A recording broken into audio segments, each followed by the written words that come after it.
예, 이번 시간에는 데이터 프레임에 대해서 다루도록 하겠습니다. 지난 시간에 배웠던 다뤘던 시리즈는 판다스의 대표적인 자료 구조에 해당이 되는데요. 그거는 1차원 배열, 엑셀 파일로 치면 한 줄짜리만 달랑 있는 거, 예, 그런 자료 구조고요. 그다음에 데이터 프레임은 엑셀로 치면은 그냥 우리가 보는 엑셀 파일 뭐저 X축, Y축에 있는 그 화면을 전체 다 이용하는 그런 구조를 2차원 구조를 가지고 있는 자료 구조입니다. 아마 R 프로그래밍을 좀 했다 그러면은 R 프로그래밍에서도 데이터 프레임이라고 하는 자료 구조를 가지고 있는데요. 그 R 프로그래밍의 데이터 프레임이라고 하는 자료 구조론하고 동일합니다. 그래서 에, 뭐 데이터 프레임에는 넘파이에는 2차원 배열할 때는 한 종류의 그 데이터 타입만 들어가게 돼 있는데 이 데이터 프레임에서는 어, 뭐 자료형이 데이터 타입이 여러 개가 섞여 있어도 상관없습니다. 그래서 어, 쓰기 편할 데이터 프레임이 훨씬 더 쓰기 편한 그런 상태를 가지고 있습니다. 그래서 우리 교재에 5.1.2가 이제 데이터 프레임에 해당하는 거기 때문에 5.1.2를 시작한다고 이렇게 코드로 만들어 보도록 하겠습니다. 네, 데이터 프레임을 만들 때 간단하게 하나 만들어 볼게요. 이렇게 스테이트라고 하는 키에 각 그 주에 해당하는 이름, 그다음에 연도, 그다음에 이 팝은 아마 파퓰레이션 인구를 뜻하는 걸 것 같은데 이렇게 키 값상을 만든 딕셔너리 타입의 데이터를 하나 만들고 그 데이터를 데이터 프레임의 파라미터로 넘겨줘서 프레임이라는 걸로 정의를 하고 그 프레임이 어떻게 되어 있는지 한번 보도록 하겠습니다. 그래서 이렇게 정의를 하고 프레임이 뭐냐라고 이제 예, 실행을 시켜보면은 이런 식으로 스테이트 첫 번째 들어간 스테이트가 오하 이렇게 오하 저그 순서대로 쭉 나오고요. 그다음에 이어에 해당하는 부분이 쭉 나오고 팝에 해당하는 부분이 쭉 나오고 인덱스는 자동으로 0부터 해서 쭉 이렇게 붙습니다. 여기에서 스테이트 이어 팝 이렇게 스테이트 이어 팝 이렇게 어, 순서대로 돼 있는데 이게 버전이 낮으면은 컬럼이 아마 그 소팅이 돼서 나타날 겁니다. 그래서 이 S, Y, P를 소팅하면 P가 먼저 나오기 때문에 우리 교재도 보면은 팝이 먼저 나왔고요. 그다음에 스테이트, 이어 이렇게 에, 되어 있습니다. 이거는 이제 그 우리가 지금 콜랩에서 사용하는 버전이 3.7 이상 버전이기 때문에 아마 우리 책은 3.7 이전 버전을 가지고 한 결과를 보여주고 있을 겁니다. 그래서 에, 에, 들어간 순서대로 3.7 버전 이상부터는 들어간 순서대로 나타나게 되고 그래서 지금 보는 이런 화면 같은 경우는 엑셀 파일에서 어, 테이블 보듯이 그런 똑같은 형태로 보여주고 있기 때문에 엑셀하고 뭐 거의 동일한 인터페이스를 가지고 있다고 봐도 되죠. 예. 만약에 이 데이터가 굉장히 길면 앞부분 몇 개만 보겠다라고 하는 예, 헤드라고 하는 그 메소드를 쓰면은 여기다가 이렇게 이 프레임의 헤드만 보겠다 내가 그러면 둘넷 다섯 처음 5개만 보여줄 수도 있고요. 헤드를 몇 개 보겠다고 숫자를 지정할 수도 있는데요. 이거는 그 R 프로그래밍하고 되게 유사한 그런 에, 방법이죠. 그다음에 지금 컬럼이 스테이트 이어 팝 이렇게 설정이 돼 있는데 내가 뭐 컬럼을 좀 순서를 바꾸겠다 그러면은 그 컬럼 순서를 지정하면 됩니다. 그래서 스테이트 이어 팝을 이어 스테이트 팝 이런 식으로 스테이트하고 이어를 이제 바꾸겠다라고 하면은 이런 여기 명시된 대로 컬럼을 명시된 대로 바꾸면 되고요. 이거는 컬럼도 그렇고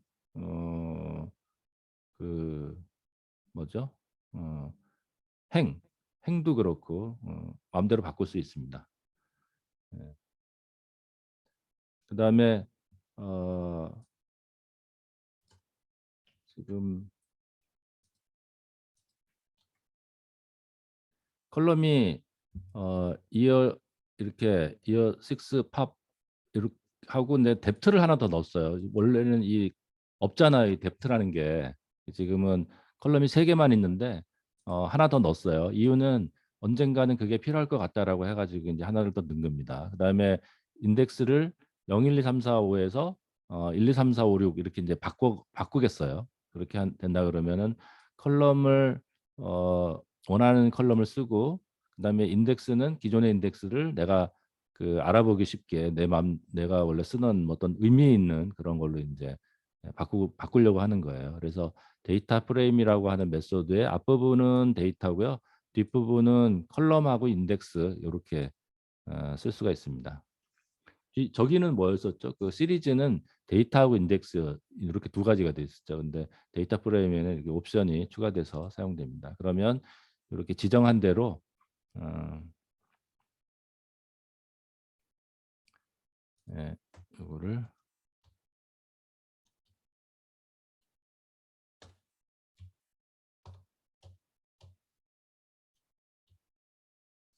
예,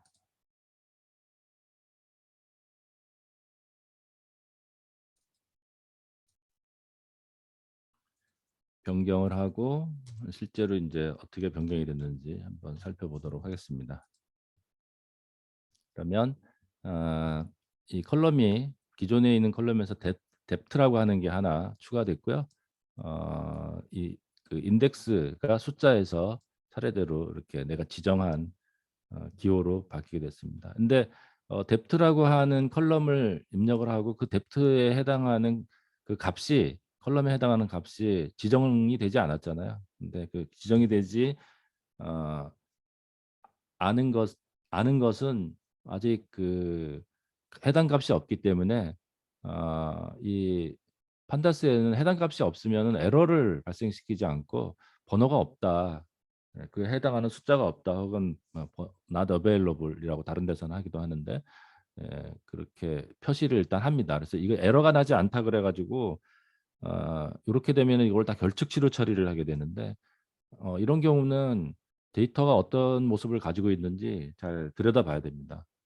이게 어, 예를 들어서 평균을 낸다든지 뭐 어떤 이 값을 가지고 처리를 할 때 이게 NaN이 들어가게 되는 경우는 어떤 방식으로든지 결측치를 대체할 수 있는 그런 방법을 찾아야 되는데 이렇게 해놓고 이걸 평균을 낸다든지 막 이렇게 기계적으로 그 통계량을 처리를 하게 되면은 나중에 나온 결과값이 의도했던 거하고 전혀 다른 결과값이 나오거나 무의미한 그 해석을 하는 게 의미가 없는 그런 식으로 이제 바뀌게 되는 거죠. 그래서 그렇게 하면은 에, 굉장히 큰 오류, 정말 해석에 오류가 생기기 때문에 항상 이 데이터 하나하나를 들여다보고 이게 제대로 들어가 있는 건지를 확인할 필요가 있습니다. 그렇게 해야지 에, 그 나중에 그 통계량을 처리하고 나서 해석을 하더라도 올바르게 해석이 될 수가 있습니다.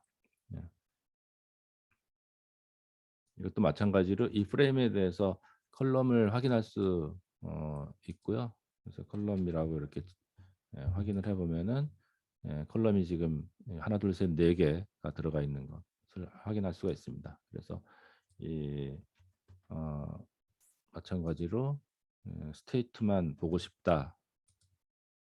라고 하면은 어떤 스테이트가 이렇게 올라가 있는지 컬럼도 확인할 수 있고요. 그 다음에 동일한 방식으로 다 그 컬럼별로 확인할 수가 있습니다. 이어를 보자 그러면 이어도 이렇게 쭉 확인할 수가 있고요. 그 다음에 이건 지금 컬럼을 봤잖아요. 행도 볼 수가 있습니다. 행. 예를 들어서 이 인덱스에 3라고 되어 있는 부분, 이 부분에 해당되는 뭐 2002년도 오하이오 3.6의 NAN 이런 것들을 행을 보고 싶다 그러면은 행에 해당하는 그 위치를 LOC 로케이션이라고 하는 뜻일 것 같은데 아마 요러고 쓰면은 그 행에 해당하는 3에 해당하는 부분이 이어가 2002고 스테이트가 오하이오고 그때 파퓰레이션이 3.6이고 하는 그런 내용들을 쭉 표시를 하게 됩니다. 요거는 이제 행에 대한 얘기가 됩니다. 그래서 name은 3라고 하는데 돼 있는 거죠. 그다음에 그 특정하게 지금 뎁트가 하나도 안 들어가 있잖아요, 숫자가. 그래서 내가 그 뎁트에 대한 숫자를 좀 다 입력시키고 싶다라고 하면은 이렇게 이 16 지금 일괄적으로 입력시키고 싶다 그러면 16.5를 다 집어넣으면은 뎁트 칼럼이 전부 다 16.5로 바뀌게 됩니다. 이거를 뭐 예를 들어서 내가 다른 걸로 바꾸고 싶다 이렇게 하면은 이런 식으로 바꿔주면 되는 거고요. 그래서 여기다가 예를 들어서 이거 레인지는 어레인지는 1부터 6까지 요 숫자 전까지 이제 번호가 그 차례대로 나열을 하는 건데요. 이 점을 집어넣는 이유는 이거를 이제 실수값으로 표현하고 싶다라는 의도를 가지고 이제 표현을 하는 겁니다. 네. 그다음에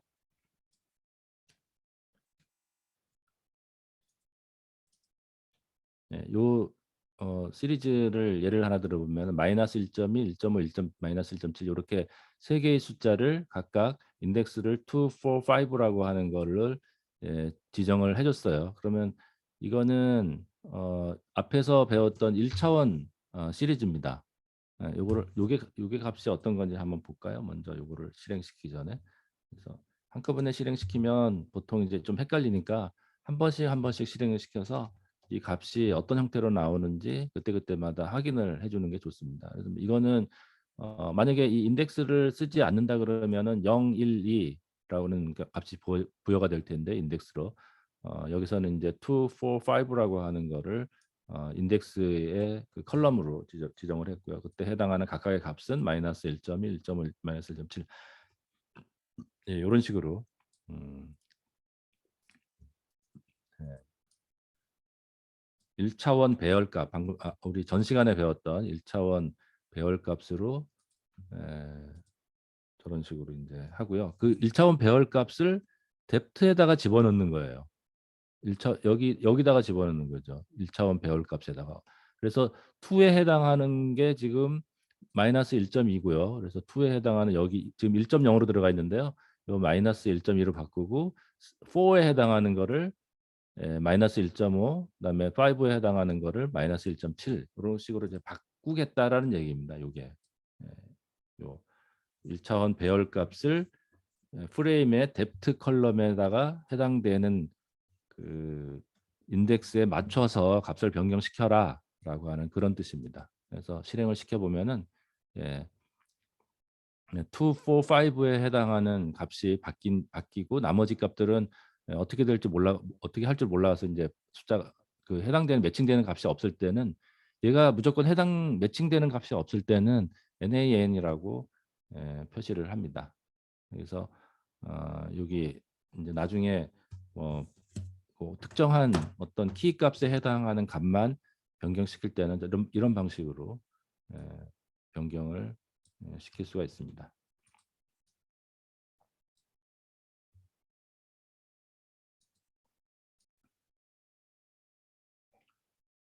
네, 그다음에 줄을 하나 컬럼을 하나 추가를 하나 해봅시다. 이스턴이라고 하는 줄을 컬럼을 하나 추가를 시키고요. 그 컬럼에 들어가는 값을 뭘로 정하냐면은 이런 오하이오라고 하는 그 스테이트 중에서 스테이트가 오하이오와가 같으냐라고 이제 물어보는 그 불리언 값의 결과를 이스턴에다가 넣어주자 이런 뜻입니다. 기본적으로 이퀄은 어떤 값을 대입한다는 뜻이고요. 이퀄을 두 개 쓴 거는 그게 같으냐라고 묻는 불리언 값입니다. 그래서 요 연산은 요걸 먼저 수행을 하고요. 즉 프레임 2에서 스테이트 컬럼이 오하이오하고 같으냐라고 이제 물어본 거죠. 그래서 오하이오가 같으면 true 값을 내는 거고요. 다르면 false 값을 냅니다. 그래서 그 주가 오하이오에 해당하는 것만 true가 표시가 되고요. 그 밖의 값들은 다 false가 표시가 되겠죠. 그래서 true 또는 false의 값을 이 이스턴이라고 하는 새로운 그 컬럼에다가 넣어주겠다라고 하는 그런 뜻입니다. 그래서 이거를 카피해 가지고 여기다가 페이스트를 해서 실행을 시키면은 지금 이 스테이트가 여기 요 지금 두 번째 컬럼에 해당이 되겠죠. 두 번째 컬럼에 해당하는 요 요게 바로 요게 되는 거고요. 그래서 요게 똑같은 거고 그 값이 오하이오이냐라고 이제 물어보는 거예요. 이퀄 두 개 있는 거는. 그래서 이 오하이오가 되는 거는 요거 세 개 주죠. 그래서 물어봐서 요 오하이오만 맞으면 true가 되는 거고 나머지는 다 false가 돼서 요 값을 이스턴이라고 하는 새로운 컬럼을 만들어서 그 컬럼에다가 집어넣겠다라고 하는 그런 뜻입니다. 이렇게 해서 새로운 컬럼을 하나 만들게 된 거죠.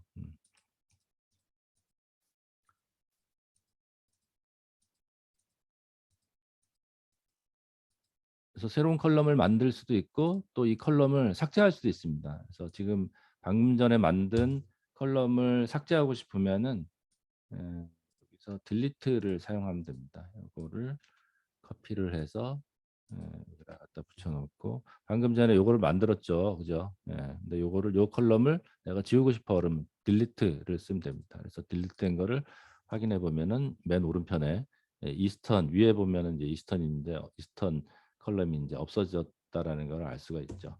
예. 그다음에 어, 이제 팝이라고 하는 새로운 데이터를 또 하나 만들겠습니다. 네바다하고 오하이오라고 하는 거를 2001년도, 2000년도 이렇게 기준으로 해가지고 만들고 그 데이터를 그 파라미터로 받아서 데이터 프레임을 만들어서 새로운 데이터 프레임이라고 저장을 한번 해보도록 하겠습니다. 그래서 이것도 한번 만들고 실행을 시켜보면은 팝이라고 하는 거를 딕셔너리 형태로 만들었고요. 이 딕셔너리 형태를 파라미터로 받아서 데이터 프레임으로 자료 구조를 만든 다음에 프레임 3라고 하는 걸 만들면은 이런 식으로 그 데이터가 만들어집니다. 키 값 형태로 만들어진 것을 그 이게 딕셔너리 타입이죠. 키하고 값상으로 만들어. 근데 앞에 거하고 좀 다른 게 이때는 이 가로가 안에 어, 그 딕셔너리 형태로 또 들어가 있게 되는 어떻게 보면 중첩되어 있는 딕셔너리, 중첩사전이라고 우리가 이걸 얘기를 하는데요. 중첩되어 있는 형태로 데이터 구조를 만들게 이 데이터 프레임을 만들게 되면은 바깥에 있는 이 키 값이 컬럼이 됩니다. 그래서 네바다하고 오하이오가 컬럼이 되고요. 이 안쪽에 있는 값상들은 인덱스 값 이런 형태의 구조를 가지게 되는 이런 모습을 가지고 있습니다. 이런 식으로 또 그 만들 수 있고요. 이게 이제 행렬이기 때문에 행렬 값을 전체 행렬도 만들 수 있습니다. 전체 행렬은 행과 열이 바뀐 그런 모습을 가지고 있기 때문에 이 위에 있는 행이 열이 되고 위에 있는 열이 행이 되는 이런 구조를 가지고 있습니다. 그다음에 인덱스를 만약에 이거를 이제 바꾸고 싶으면은 팝에 대해서 새로운 인덱스를 한번 이렇게 2001, 2002, 2003 이런 식으로 이제 바꿀 수도 있고요. 그러면 이것도 위에 이제 그 2000 지금 보면은 2002년까지 나와 있잖아요. 근데 그거를 이제 2003년으로 내가 새로 하고 싶다라 해서 하나를 인덱스를 추가했어요. 즉 행을 하나 추가를 했는데 그 행에 해당하는 데이터는 없으니까 없는 부분에 대해서는 not available 이라고 나와 있습니다. 이런 식으로 그 각각의 행과 열을 그 구분해서 사용을 하고 만약에 특정 값이 없으면은 그 값에 대해서는 not available 혹은 not a number라고 표시를 하게 됩니다.